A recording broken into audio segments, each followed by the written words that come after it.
Thank you, Swegler, for allowing us to narrate this story. Now on to the story. The scout ship Fraga approached and began landing procedures with a rogue planet rather far into the depths of space. And while a rogue planet isn't terribly uncommon across the galaxy, this one was. It was an unremarkable planet, average size for supporting life. The faint remnants of a magnetic field suggested it once had one strong enough to blanket and shield life from the harshness of its sun. Strangely, a fine dust coating the planet, rather than the typical still and frozen landscape. But what made it stand out was a thick and slowly pulsing red grid orbiting and encompassing the entire planet. Unbeknownst to the crew of the Fraga, they had discovered a tomb world, one that was a memorial and a warning set loose across the stars for people to discover. Scans of the planet revealed that the entire planet was perfectly covered in this fine dust, sometimes kilometers thick, but all bar what appeared to be a medium-sized complex situated at the magnetic pole of the planet. It seemed that this complex had been spared whatever had happened to the rest of the planet, with anything within this 5-kilometer zone was perfectly preserved, while anything that had intersected with the border was split cleanly with one half, joining the dust, the rest not. From orbit, it appeared the complex was utterly devoid of life, with no electromagnetic emissions or thermal signatures to indicate any activity. But as the landing craft approached the facility, they picked up a weak signal peaking just over the background radiation. The signal itself was nothing special, like the crew would expect a distress signal to be. No signs of quantum repeating, subspace, or hyperspace distortions, nothing like that at all. Only one crew member feeling a deep unease and scouring. The sensor readouts found the signal, similar to a pulsar emissions. It was simply a repeating set of pulses cast into the darkness. Carefully exploring the complex revealed that while the outside looked similar to any other military headquarters or capitol building, the interior had been altered with the walls and floors ripped and forced, so that every single route only went to the heart of the complex. In the heart they found a small living space, only fit to house a single being, but not for very long, as indicated by the desiccated remains of an unknown species that still sat at console long after it had expired. To their surprise, the console did in fact power on when one brave crew member touched the screen, the musical bing making the exploratory crew glad for the plumbing in their suites. The display was alien to the team, but totally unfamiliar to anything they had seen before, in spite of its apparent age, and after some trial and error, they had figured out how to operate it somewhat, to discover the only things contained was a series of video logs and what appeared to be an ability to upload to a separate storage medium. Wanting to be out of this place and to get the fuck out of Dodge, to borrow a phrase, they copied the contents of the console and left, glad that no defenses blocked their egress to their landing craft and no batteries blew them out of the thin and still atmosphere. Aboard the Fraga, the crew decided to upload their findings to the ship's systems to try and view what they had found in some relative comfort. This was in part aided unintentionally by some software included within the download that carefully broke into their translator and installed the translation for Urudranish without the crew noticing. Opening the first and estimated to be the oldest file, that if the recording date noted from the console was to be believed, was around 8,000 cycles ago, they were greeted by the image of the deceased alien at the console, very much alive but not looking much better than they found it. I am the planet leader, Urblat, last in line to the regimacy for my species Urudranish, but to be more accurate, I am the last of the Urudranish alive. I was the leader of my species, and I drove us to the brink of near extinction because of greed and my hubris.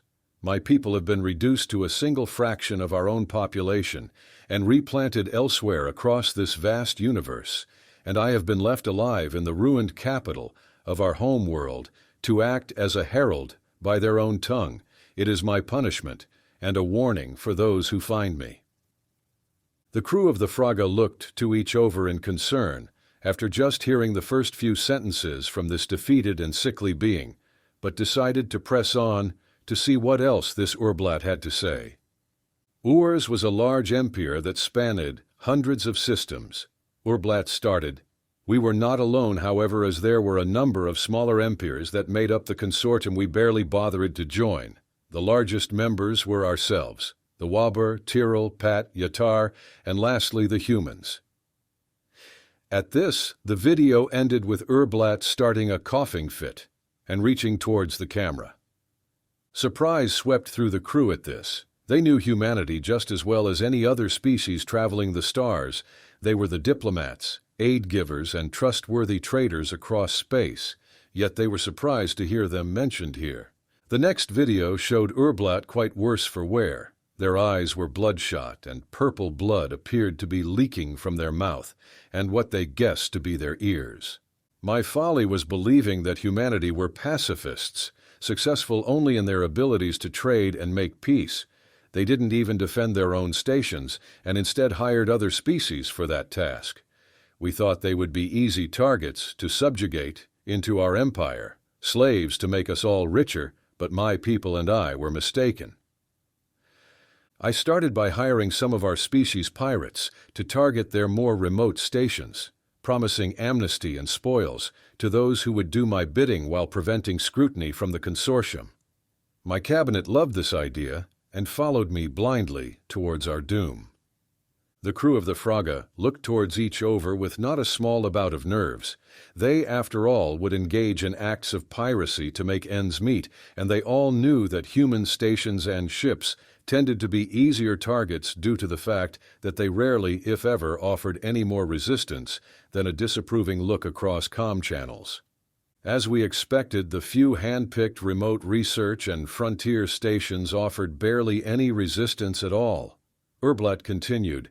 They gave up their goods and equipment almost willingly, at least to us, which offended the pirates we had hired, who decided to commit the second great mistake. Their captains ordered some of the humans shot despite their full cooperation. While the Fraga's crew looked at each other in confusion, Urblat continued on, unsurprisingly ignorant of their confusion.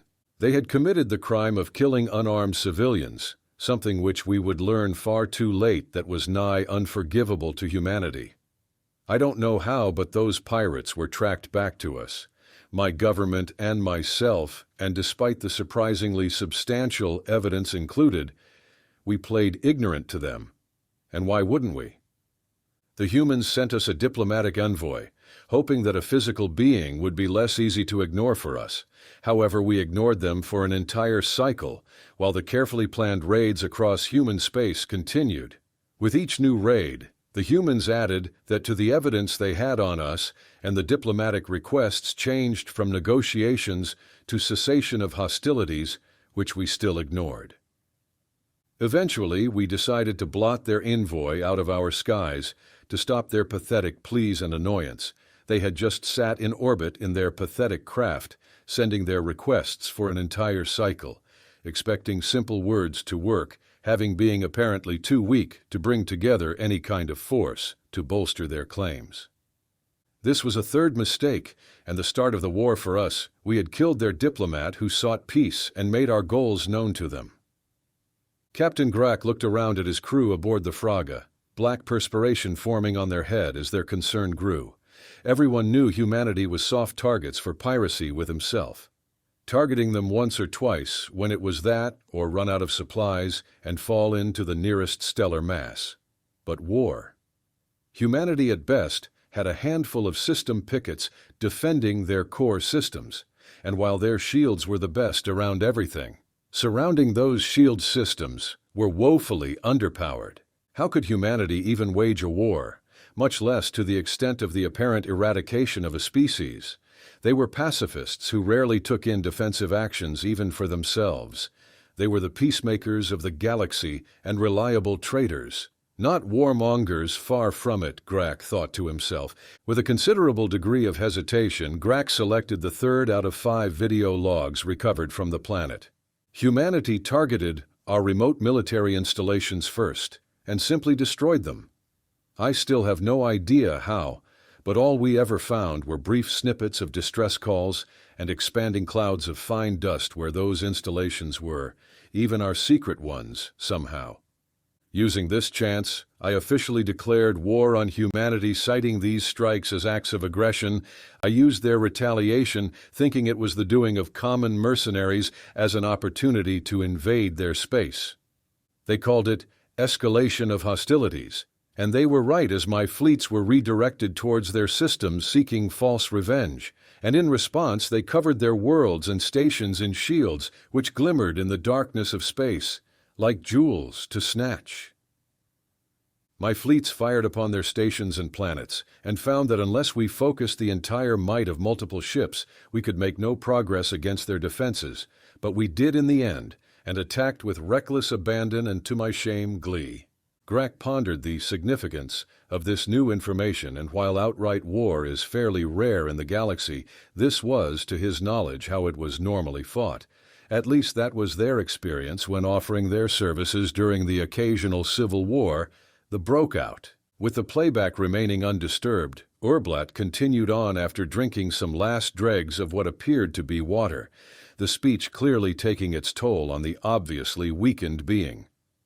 While my fleets assaulted their stations and planets, the humans continued to broadcast what seemed like an obvious bluff: cease your hostile actions, or we will be forced to defend ourselves.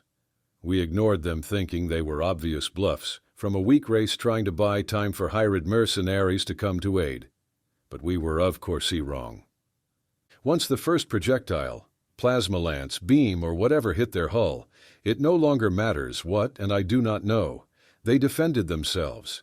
Behemoth ships uncloaked across that system, looking like space itself, shattered like dropped glass. Their previously harried smaller ships almost woke up as if from slumber, and outpaced and outran our own interceptors, and moved with the behemoths to disable our ships. At least what we were able to recover from the few ships functional enough to flee to hyperspace. Despite their apparent escape of our more agile survivor ships, they were followed and hunted like prey, even until they managed to flee past humanity's borders, which should have been impossible with drive scientists and engineers everywhere, agreeing that each ship that enters hyperspace enters their own almost dimension, and unless physically tethered together, would be separate during transit. But our survivors were not chased by the vastly more agile small human ships. They were all chased by a singular behemoth ship, despite the light years of distance that was growing between our survivors. The behemoth was chasing them all at exactly the same moment and simply forcing its way through the energized plasma of hyperspace to pursue them, broadcasting nothing and not even gloating when it atomized a few of the survivors, just silently chasing us with only the ship's name lit up by harsh bright lights against the black of its hull. Urblat stopped speaking at this point and appeared to be steeling itself for the next part. Body language software threw up a few tentative guesses to his emotions, while he breathed thousands of years in the past. Fear, shame, and reluctance were the highest possibilities thrown up. "You asked for it" was the name of the behemoth when translated from human script to our own, and it was right, we did ask for it. My fleets were hopelessly outmatched against the humans. Entire formations reduced in the blink of an eye to a fine dust, even with shields up and at full integrity, did nothing to stop them. When my captains realized this, they were perhaps outraged and decided to commit the third and fourth greatest mistake against humanity. Urblat took a steadying breath, eyes lost in thought, as he began to continue again. Some of the captains decided to capitalize on the small holes punctured through the humans' shields and began death runs, turning their entire vessels into ramming weapons and setting course for any opportunity that presented itself. Both military and civilian targets were chosen without a care for the consequences. Ships from my fleet, from fighters to frigates to large carriers, accelerated towards their chosen targets, their frames liquefying from the stress and heat generated by engines forced far beyond their designed outputs, yet still accelerating towards their targets and streaming incandescent metal to the void as they did. The military targets fared well, with only a few being struck by my ships that managed to hold together enough through the defenses of the now uncloaked stations, yet achieved little bar scratching the paint on the hulls. The civilian targets fared far worse, having been wiped off the surface of the planet by impacts similar in magnitude to a 7 Dreshap, 5 kilometers, asteroid strike, due to the velocities involved. This was the third great mistake of mine, and my species blindly followed me in committing more of the same by targeting their population centers. The fourth great mistake was thanks to a handful of ship engineers, perhaps fevered with knowledge of their impending deaths aboard the Death Run ships, decided to bathe themselves and flood the decks in the already supercritical engine coolant.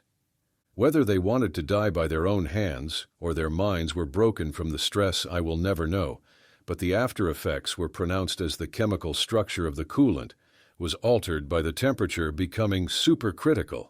It became highly corrosive to carbon.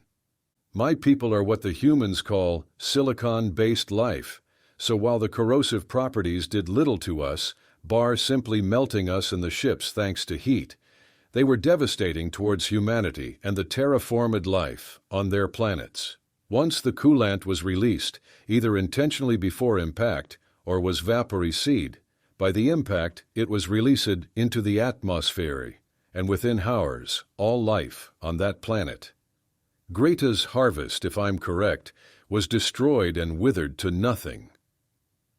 This was the fourth mistake we committed against humanity, either accidentally or deliberately by our forces that began to dump canisters of supercritical coolant on humanity's other world after witnessing the power of such improvised weapons. Still, the mistake was made. We began to commit chemical warfare, Urblat said after a few seconds, fear visibly making him shiver as the third video file ended. Grok opened the fourth file. Despite the protests and obvious fear from his crew, the video started with Urblat staring at the camera visibly in a worse condition than in the previous recording, as indicated by their shriveled appearances and missing scales. Urblat started with a shaky sigh and looked down briefly before finally starting to speak.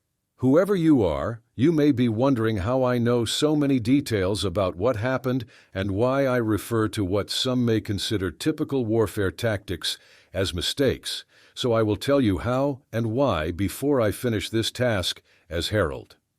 Humanity, alongside their hidden martial prowess, are skilled and precise historians. If you have had the chance of meeting them, you would know this. They record everything, and while not using their technology, often, they are skilled in hacking and taking data from other races. Systems with no one being any the wiser. This is why, if you have been wondering, your systems can even display these messages as well as understand me perfectly. As part of my task, they left me on my destroyed homeworld with every recording they captured during our one-sided war. Every action and transgression that involved anything belonging to humanity collated into information that was forced into my brain so that I would know my folly completely, so that I could better record these messages as a warning to all those who encounter it. Humanity follows what it calls the Geneva Conventions that date back far into its past from a planetary war before they were capable of accessing orbit. These conventions are their rules to warfare designed to prevent what they view as atrocities against themselves. These rules forbid certain types of warfare being engaged and were mutually agreed upon by the majority of their world's factions before unification and have been updated and maintained to still be relevant into their future, but when they are broken, firstly, they will engage to attempt to stop the act and fall back on their imposed pacifism. But heed this warning, as it was the doom of my species, anger the humans enough and those Geneva Conventions become the Geneva Checklist, and for each further transgression, their hostility increases. This is not to say they become bloodthirsty killers one and all. Some directly affected might, but they still as a whole exercised undeserved restraint towards us. Not that we deserved it in the end. With that, the fourth file ended, leaving all aboard the Fraga worried what the last would hold, and out of morbid curiosity, Grok opened the fifth and final video. Upvote was front and center, as in the prior videos, and while he looked somehow worse for wear, he appeared almost relived in a sense.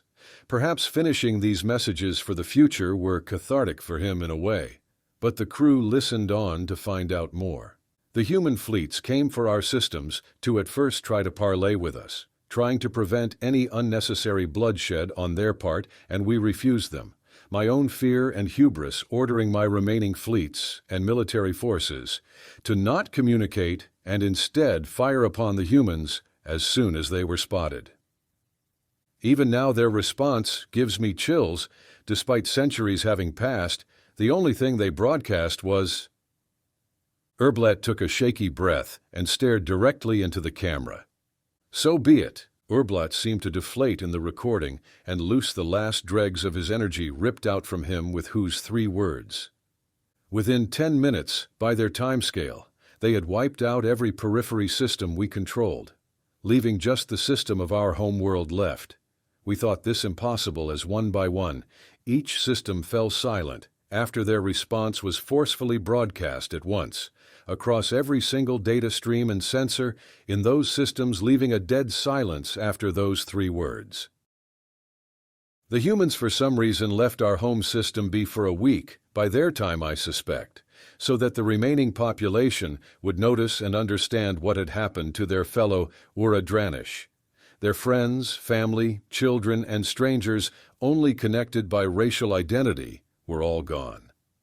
After that week, the human armada appeared perfectly at once, completely encapsulating the system with their behemoth ships and blocking out the very stars from view. The entire armada was completely motionless with their drives, seeming able to ignore the fundamental inertia that affects all ships in hyperspace. Only one ship had its transponder activated and broadcasting, and that singular ship, out of 500,000, broadcast their demands for our surrender. This ship then sat there and waited for a reply from me, as I was the only one left holding any real authority for my people, and much of the blame. In my rage over the destruction of my species, I activated our last defense as a weapon to target that singular ship broadcasting its name as Greta's Fury. This defense system was a system to locally molest spacetime in a set area, slowing and speeding it up as a method to divert or block incoming attacks away from my system, a truly sophisticated system used for a crude purpose. I used it to accelerate the local time of my system's asteroid belt to cause those asteroids to collide with the human ships, and this was the 5th and final mistake against the humans.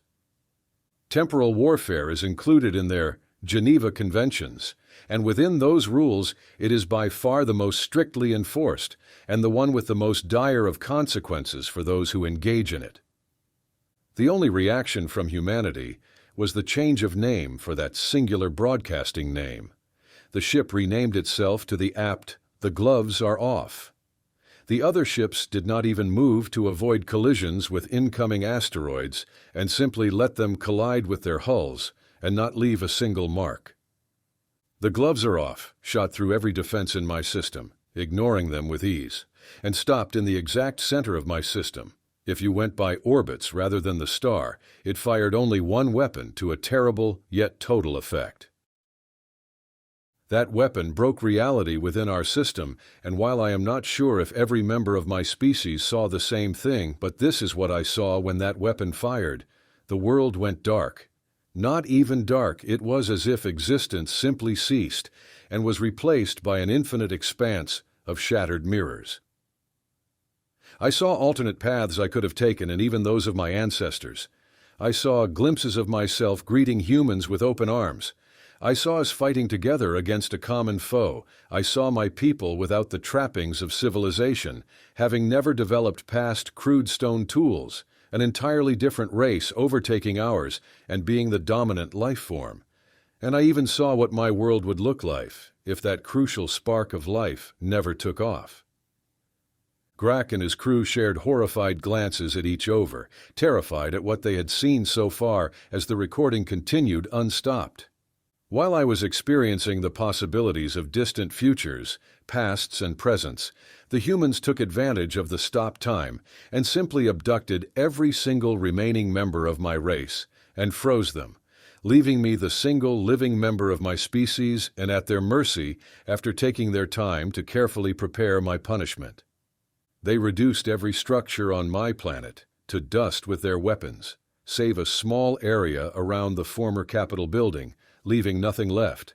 I don't know how, but they either removed my homeworld from the system and flung it into the void, or eradicated the system bar the planet. I suppose it doesn't matter now what they did, and I will never know. I woke up in this habitation room you see on this recording, and blinked what felt like spun glass out my eyes when I saw my first human in front of me. They looked at me not with fear at my predatory appearance, fury at what I had set in motion, or even the glee of gloating. No, they stared at me with complete apathy as they told me to sit. This was how I was informed of my purpose and the fate of my people. I was told that my people were preserved for the future rather than being eradicated as I would have ordered in their place. I was told that some of my planets had unfrozen members, but they had carefully dropped chemical weapons that rather than destroyed life, simply dissolving any artificially made object and setting those planets to the Stone Age. I was told that depending on how those planets fared, then the rest of the population would be seeded on other empty planets to develop naturally as well, removed from the influences of our current history, culture, and my destroyed regimacy. It was truthfully a relief that my people had not been wiped from existence and simply made not a threat and left relatively unharmed by the humans. That was a kindness that I would not have shown or ordered. I was then informed of why I had been left unfrozen or outrightly killed. I was to be a living scholar of my and my empire's mistakes and record my findings so that future peoples would be able to study my mistakes and prevent the ire of humanity once more. I was left with this console, the full total of the knowledge generated by this conflict, instructions on how to use this console, what to record, and finally nanites designed to artificially enforce, fully extend my life span indefinitely. This was the first, and to my knowledge only direct cruelty inflicted by humanity upon me, not that I begrudge them for that, as they wanted to ensure that I had no choice but to learn from my mistakes in full, learn the why of the actions taken, and to record a worthy warning for those who come after. Urblat looked like life was finally leaving the being, the already dulled scales turning ashen as he spoke to the camera, eyes clouding with cataracts. The humans ensured that only once a message they deem acceptable has been recorded, then the nanites would cease their work. And as you may can see, I have finished my work, so now I can finally rest after living 1,000 cycles surrounded by the remains of my world and the interstellar void. Urblat's clouded eyes focused for the last time on the camera as he began to slump forwards on the chair, uttering the final sentence and plea of the video. Please, I don't know who you are of, even if this was for nothing, but if you have watched these messages sent into the dark, then please, learn from my mistakes, and if humanity still exists, do not anger them. With his final plea uttered, all strength left Urblat's body as his head began to fall forwards, the clouded whips of life already having left his eyes before his head dropped to the desk, ending the recording and leaving his body in the exact same position as they found his desiccated corpse 8,000 cycles later. With a trembling voice, Grak ordered his helmsman to set course for the nearest communication relay to pass on the lesson and plea he and his crew had witnessed, summed succinctly up as, "Don't fuck with humanity."